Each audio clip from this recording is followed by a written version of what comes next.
નમસ્કાર દર્શક મિત્રો, ટીવી 17 પર આપનું સ્વાગત છે. કરીશું નજર આજના સમાચાર પર. સુરેન્દ્રનગર સાયલા તાલુકાના કાશીપરા ગામ સુવિધાઓ વહેવાણું હોય પ્રાથમિક સુવિધાઓ આપવા લોક માંગ ઉઠી. કાશીપરા ગામ છેવાડાનું ગામ હોય, કોઈ વિકાસના કામો હજુ છેવાડાના ગામડાઓમાં પહોંચ્યા જ નથી. કાશીપરા ગામ તરફ જવાનો રસ્તો પણ ખખડધજ છે.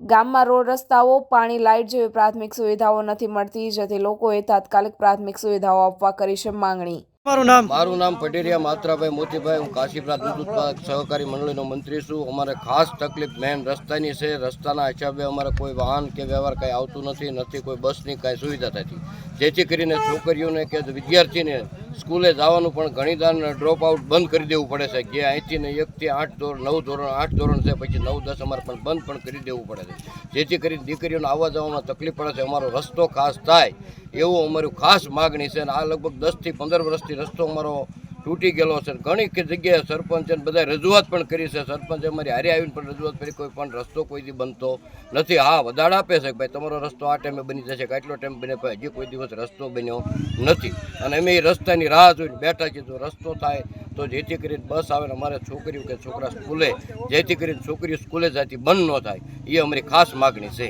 નમસ્કાર સાથીઓ, હું આપનો રમેશ મેર. અત્યારે હાલમાં અમે સાયલા તાલુકાના કાશીપરા ગામે ઊભા છે. જે ગામ સાયલાથી નજીકનું એકદમ ગામ છે, પણ ક્યાંક ને ક્યાંક જ્યારે તાલુકાથી વિખૂટું પડી ગયું ને એવી પરિસ્થિતિ છે.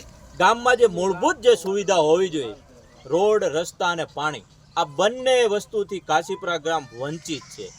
લોકો આઝાદી પછી હજી પણ કાગા ડોળે રાહ જોઈ રહ્યા છે કે અમને આ સુવિધા ક્યારે મળશે. મત લેવાના હોય ત્યારે મોટા મોટા વાયદા કરનારા વ્યક્તિઓ અહીંયા આવે છે. મત લેવાના હોય ત્યારે અહીંયા ગાડીઓ આવે છે, પણ જ્યારે મતદાન પૂરું થઈ જાય પછી એક પણ આગેવાન અહીંયા ડોકાતો નથી.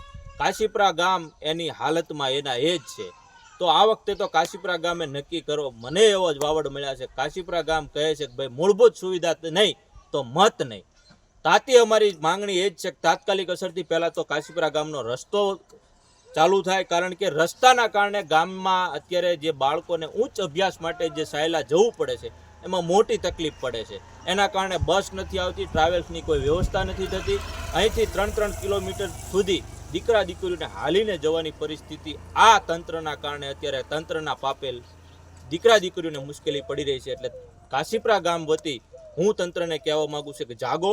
ક્યાંક ને ક્યાંક તમે કન્યા કેળવણીની વાત કરતા પણ તમારી અહીંની દીકરા દીકરીઓ જે દીકરીઓ છે અહીંથી 4 કિલોમીટર હાલીને આવે છે, છતાં પણ તમારા પેટનું પાણી હલતું નથી. જો આવનારા સમયમાં તાત્કાલિક આ નહીં કરવામાં આવે તો ગામ લોકોને સાથે રાખી ગાંધી ચિંધ્યા માર્ગે આગળનો કાર્યક્રમ આપવામાં આવશે.